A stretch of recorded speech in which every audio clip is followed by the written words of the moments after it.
السلام علیکم۔ آج منگل ہے، مارچ کی 22 تاریخ۔ پاکستان میں سر شام کے 7، بھارت میں 7:30، اور یہاں ہمارے اسٹوڈیوز کی گھڑیوں میں صبح کے 10 بج رہے ہیں۔ وائس آف امریکہ واشنگٹن کی اردو سروس سے میں ہوں خالد حمید، خبروں کے ایک بلیٹن کے ساتھ۔ پاکستان کے وزیر اعظم عمران خان نے روس اور یوکرین کے درمیان جاری تنازع پر تشویش کا اظہار کرتے ہوئے مسلم دنیا کے اعلیٰ سفارتکاروں پر زور دیا کہ وہ اس بات پر غور کریں کہ اسلامی تعاون تنظیم یعنی OIC چین کے ساتھ مل کر اس تنازع میں ثالثی کا کردار کس طرح ادا کر سکتی ہے۔ پاکستان کے وزیر اعظم نے یہ تجویز منگل کے روز اسلام آباد میں منعقد ہونے والے OIC کے وزرائے خارجہ کونسل کے 2 روزہ اجلاس سے خطاب کرتے ہوئے کہی۔ عمران خان نے مزید کہا کہ وہ پاکستان کے دورے پر آئے ہوئے چینی وزیر خارجہ وانگ یی کے ساتھ بھی اس معاملے پر بات کریں گے کہ OIC اور چین کس طرح اس تنازع کے خاتمے کے لیے اپنا مشترکہ کردار ادا کر سکتے ہیں۔ چین کے وزیر خارجہ وانگ یی نے اسلام آباد میں ہونے والے OIC کے وزرائے خارجہ کے اجلاس میں بطور مہمان خصوصی شرکت کی ہے۔ پاکستان کے وزیر اعظم نے متنبہ کیا کہ اگر روس اور یوکرین تنازع جاری رہا تو ان کے بقول باقی دنیا پر اس کے سنگین اثرات مرتب ہو سکتے ہیں۔ افغانستان کی صورتحال کے بارے میں پاکستانی وزیر اعظم نے عالمی برادری پر زور دیا کہ افغان سرزمین سے بین الاقوامی دہشت گردی کو روکنے کے لیے افغانستان میں ایک مستحکم اور پائیدار حکومت کا قیام ضروری ہے۔ عمران خان نے عالمی برادری پر زور دیا کہ افغانستان کو تنہا نہ چھوڑے اور افغان عوام کی معاشی مشکلات کو حل کرنے کے عالمی برادری کو افغانستان کی مدد کرنی چاہیے۔ چین کے وزیر خارجہ وانگ یی نے مہمان خصوصی کی حیثیت سے اسلامی ممالک کی تنظیم کے وزرائے خارجہ کونسل کے اجلاس سے خطاب کرتے ہوئے کہا کہ تصادم سے بچنے کے لیے آگے بڑھنا ہوگا اور چین تہذیبوں کے مابین مذاکرات کا حامی ہے۔ انہوں نے کہا کہ بیجنگ یوکرین اور روس کے مابین مذاکرات کے ذریعے پرامن انداز میں مسائل کے حل کا حامی ہے۔ وانگ یی نے کہا کہ دوستانہ تعلقات چین کی روایات کی بنیاد ہیں اور بیجنگ اقوام متحدہ میں اسلامی دنیا کی حمایت نہیں بھول سکتا۔ انہوں نے کہا کہ فلسطینی اور کشمیری مسلمانوں کے لیے چین کی حمایت ہمیشہ غیر متزلزل رہی ہے۔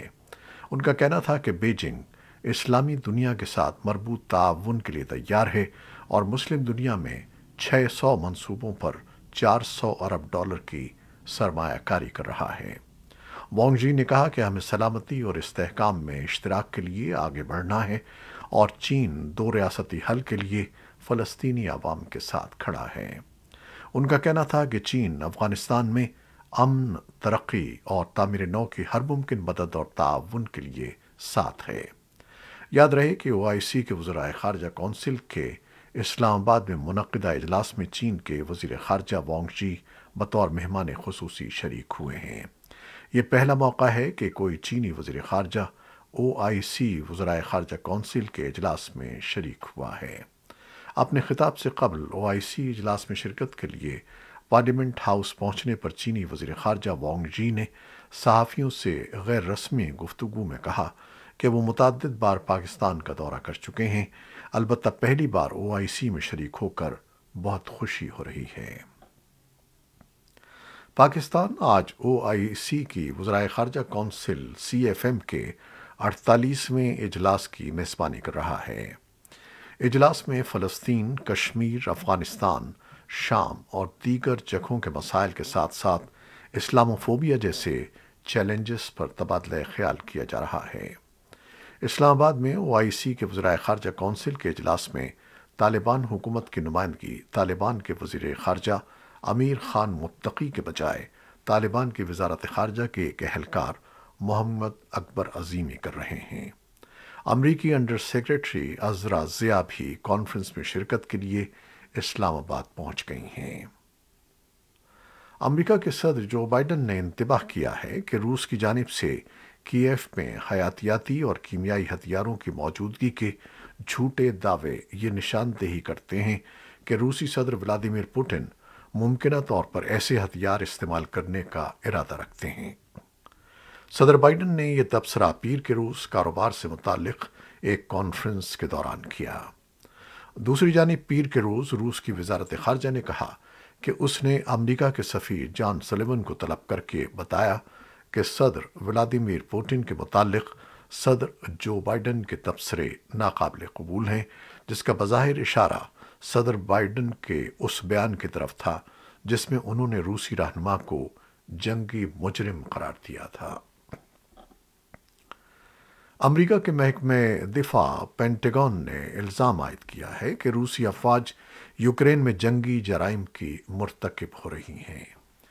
پینٹاگن کے پریس سیکریٹری جان کربی نے وائس آف امریکہ کے پوچھے گئے سوال پر کہا کہ ہم واضح شواہد دیکھ رہے ہیں کہ روسی افواج یوکرین میں جنگی جرائم کر رہی ہیں اور اس ضمن میں ہم شواہد اکٹھے کرنے میں مدد کر رہے ہیں۔ جان کربی نے الزام عائد کیا کہ روسی افواج بلا امتیاز شہریوں کو نشانہ بنا رہی ہیں اور بعض کیسز میں جان بوجھ کر شہریوں کو ہدف بنایا جا رہا ہے۔ انہوں نے کہا کہ امریکہ یوکرین میں جنگی جرائم سے متعلق جاری تحقیقات کا انتظار کرے گا اور روس کے جنگی جرائم کی تحقیقات میں تعاون بھی کرے گا۔ اقوام متحدہ کے انسانی حقوق کے ادارے OHCHR نے کہا ہے کہ یوکرین پر روس کے حملے کے بعد سے سینکڑوں عام شہری ہلاک اور زخمی ہو چکے ہیں۔ ادارے کی طرف سے پیر کو جاری ہونے والی رپورٹ کے مطابق اب تک ہلاک ہونے والوں کی تعداد 925 ہے، جبکہ 1496 عام شہری زخمی ہوئے ہیں۔ عالمی ادارے نے کہا کہ عام شہریوں کی ہلاکتوں کی زیادہ تر وجہ دھماکہ خیز ہتھیاروں کا استعمال ہے، جس سے ایک بڑا علاقہ متاثر ہوا ہے۔ اس کے ساتھ ساتھ توپ خانے سے شدید گولہ باری، میزائلوں کا استعمال اور فضائی حملے بھی ان جانی نقصانات کا سبب بنے ہیں۔ یوکرین کے صدر ولادیمیر زیلنسکی نے پیر کے روز کہا ہے کہ روس کے ساتھ لڑائی بند کرنے کی بات عوام کی رضامندی سے ہی ہوگی۔ اس بات کا انحصار یوکرین میں کرائے گئے ریفرنڈم میں ملنے والے اختیار پر ہوگا۔ یہ خبر رائٹرز نے جاری کی ہے۔ زیلنسکی نے یہ بات ایک انٹرویو میں بتائی ہے جو یوکرین کے عوامی نشریاتی سپیلن نے شائع کی ہے۔ رائٹرز نے بتایا کہ زیلنسکی نے کہا کہ مفاہمت کی بات ہوگی تو صرف عوام سے مشاورت کے ساتھ ہوگی۔ طالبان کے زیر انتظام افغان وزارت تعلیم نے اعلان کیا ہے کہ اس ہفتے تمام طلباء کے لیے اسکول کھل جائیں گے۔ یہ اب تک کی سب سے واضح علامت ہے کہ لڑکیوں کو دوبارہ اسکول جانے کی اجازت ہوگی۔ بین الاقوامی برادری افغانستان کے طالبان حکمرانوں پر لڑکیوں کو اسکول جانے کی اجازت دینے کے لیے مسلسل زور دے رہی ہے۔ عالمی ادارے یونیسیف نے والدین سے اپیل کی ہے کہ وہ بدھ کے روز اسکولوں میں اپنے بچے بھیجنے سے پہلے ان کی تیاری مکمل کروا لیں۔ انسانی حقوق کی تنظیم ہیومن رائٹس واچ کی خواتین کے حقوق کی ایسوسی ایٹ ڈائریکٹر ہیدر بار نے ایک بیان میں کہا ہے کہ امدادی اداروں کو ایسے طریقے ڈھونڈنے ہوں گے کہ طالبان خواتین کے حق کا احترام کریں۔ ہیومن رائٹس واچ کی ہیدر بار کے مطابق افغانستان میں خواتین اساتذہ اور طلباء خوف کے باوجود اسکولوں میں واپس آ گئے ہیں۔ ایک کلاس کے 46 طلباء میں سے صرف 5 موجود تھے۔ ان کا کہنا ہے کہ یہ آسان تو نہیں ہے، لیکن ہم پرعزم رہے۔ ایک سرکاری اسکول کے اہلکار نے بتایا کہ بلخ میں اسکولوں کے جاری رہنے کی ایک اور وجہ یہ ہے کہ یونیسیف اور WFP ورلڈ فوڈ پروگرام نے کھانے پینے کی اشیاء اور اساتذہ کو ادائیگی کے لیے پیسے فراہم کرنے کا وعدہ کیا ہے۔ پاکستان کے وزیر اعظم عمران خان نے حالیہ دنوں میں اپنی ہی جماعت سے تعلق رکھنے والے ارکان کے بارے میں ایسے جملوں کا استعمال کیا ہے جس کے بارے میں قانونی ماہرین کہتے ہیں کہ وزیر اعظم کے بیانات ان کے لیے قانونی مسائل کھڑے کر سکتے ہیں۔ پاکستان میں نفرت انگیز الفاظ استعمال کرنے اور شہریوں کو تشدد پر ابھارنے کے خلاف کئی قوانین موجود ہیں۔ اگرچہ ان قوانین کی فہرست طویل ہے، لیکن چند قوانین براہ راست ساکھ کو نقصان پہنچانے اور غیر پارلیمانی الفاظ کے بیان کے استعمال پر پابندی عائد کرتے ہیں۔ سندھ کے علاقے روہڑی میں 18 سالہ ہندو لڑکی کو گھر سے اغوا کر کے دوران مزاحمت قتل کر دیا گیا۔ پولیس نے مرکزی ملزم واحد بخش لاشاری کو گرفتار کر کے دعویٰ کیا ہے کہ ملزم سے آلہ قتل بھی برآمد کر لیا گیا ہے۔ پولیس کا کہنا ہے کہ ملزم مقتولہ سے مذہب تبدیل کر کے شادی کرنا چاہتا تھا، لیکن لڑکی نے گھر سے بھاگنے پر انکار کر دیا تھا۔ اہل خانہ نے وائس آف امریکہ کو بتایا کہ ملزم اس سے قبل بھی لڑکی کو ہراساں کرتا رہتا تھا، جس کی شکایت اس کے اہل خانہ سے بھی کی گئی تھی، لیکن اس کے باوجود بھی وہ باز نہیں آیا۔ پوجا کے چچا کا کہنا ہے کہ پولیس نے واقعے کی ایف آئی آر ان کی مرضی سے درج نہیں کی۔ تاہم وزیر اعلیٰ سندھ کے مشیر برائے انسانی حقوق ویر جی کوہلی کا کہنا ہے کہ حکومت نے واقعے کا نوٹس لے لیا ہے اور اہل خانہ کی مرضی کے عین مطابق ایف آئی آر درج کی گئی ہے۔ ان کا کہنا تھا کہ مجرموں کو ہر صورت کیفر کردار تک پہنچایا جائے گا۔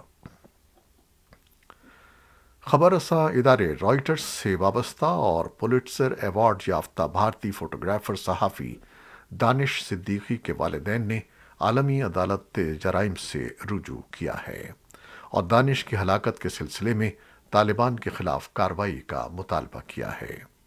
38 سالہ فوٹوگرافر صحافی گزشتہ سال 16 جولائی کو پاک افغان سرحد کے قریب افغان سیکیورٹی فورسز اور طالبان کے درمیان جھڑپ کے دوران ہلاک ہو گئے تھے۔ اس وقت وہ رائٹرز کے لیے افغانستان پر طالبان کے قبضے کے واقعے کو کور کر رہے تھے اور افغان کمانڈو دستے کے ساتھ تھے۔ دانش کے والدین کی جانب سے ان کے وکیل نے کہا کہ ہم نے عالمی عدالت جرائم سے اپیل کی ہے کہ اس معاملے کی تحقیقات کی جائے اور طالبان کمانڈرز اور مقامی رہنماؤں کے خلاف کارروائی کی جائے۔ طالبان نے جان بوجھ کر دانش صدیقی کو ہلاک کرنے کے الزام کی تردید کی ہے۔ ان کا کہنا ہے کہ فوٹوگرافر صحافی نے ان لوگوں سے رابطہ قائم نہیں کیا تھا جس کی وجہ سے انہیں سیکیورٹی فراہم نہیں کی جا سکی تھی۔ امریکہ نے میانمار میں نسلی روہنگیا مسلم اقلیت کے ساتھ روا رکھے گئے سلوک کو نسل کشی قرار دے دیا ہے۔ امریکی وزیر خارجہ اینٹنی بلنکن نے پیر کو واشنگٹن میں U S holocaust memorial museum میں کہا کہ ہولوکاسٹ کے بعد سے صرف 6 بار امریکہ نے یہ نتیجہ اخذ کیا ہے کہ نسل کشی کی گئی تھی، اور آج 7ویں بار ہے جب میں نے یہ بیان دیا کہ برمی فوج کے ارکان نے سن 2016 اور 17 میں روہنگیا کے خلاف نسل کشی اور انسانیت کے خلاف جرائم کا ارتکاب کیا۔ بلنکن نے کہا کہ وہ متعدد رپورٹوں اور دیگر آزاد ذرائع کا جائزہ لینے کے بعد اس نتیجے پر پہنچے ہیں۔ میانمار کی حکومت پہلے ہی روہنگیا کے ساتھ سلوک اور فروری سن 2021 میں فوجی بغاوت پر امریکہ اور دیگر ممالک کی پابندیوں کا سامنا کر رہی ہے۔ جاپان یوکرین کے خلاف روسی حملے پر ٹوکیو کے رد عمل کا نتیجے میں دو طرفہ مذاکرات ختم کرنے کے روس کے فیصلے پر احتجاج کر رہا ہے۔ ان مذاکرات کا مقصد دوسری عالمی جنگ سے تقریباً 8 دہائیوں پر مرید دشمنی کو باضابطہ طور پر ختم کرنا ہے۔ دونوں ممالک جاپان کے شمالی جزیرے ہوکائیڈو کے قریب جزیروں کے ایک متنازعہ سلسلے کو حل کرنے کے لیے برسوں سے امن معاہدہ طے کرنے کی کوشش کر رہے ہیں۔ روس میں ان جزائر کو کورلز اور جاپان میں شمالی علاقہ جات کے نام سے جانا جاتا ہے۔ ان جزائر پر روس اس وقت کے سوویت یونین نے دوسری عالمی جنگ کے اختتام پر قبضہ کر لیا تھا۔ جاپان نے اس حملے کے رد عمل میں روس پر متعدد اقتصادی پابندیاں عائد کر دی ہیں اور روس کے لیے سب سے پسندیدہ قوم کی تجارتی حیثیت کو منسوخ کرنے کے منصوبوں کا اعلان کیا ہے۔ روس کی وزارت خارجہ نے پیر کو اعلان کیا کہ وہ ٹوکیو پر ملک کے خلاف غیر دوستانہ موقف اختیار کرنے اور اس کے مفادات کو نقصان پہنچانے کی کوشش پر یہ مذاکرات ختم کر رہا ہے۔ لیکن جاپانی وزیر اعظم فومیو کیشیدا نے منگل کو کہا کہ روس یوکرین پر حملے کی وجہ سے اس صورتحال کا مکمل ذمہ دار ہے اور یہ کہ مذاکرات کو ختم کرنے کا فیصلہ انتہائی غیر منصفانہ اور ناقابل قبول ہے۔ ایک روسی عدالت نے منگل کے روز جیل بند کریملن نقاد الیکسی نیوالنی کو بڑے پیمانے پر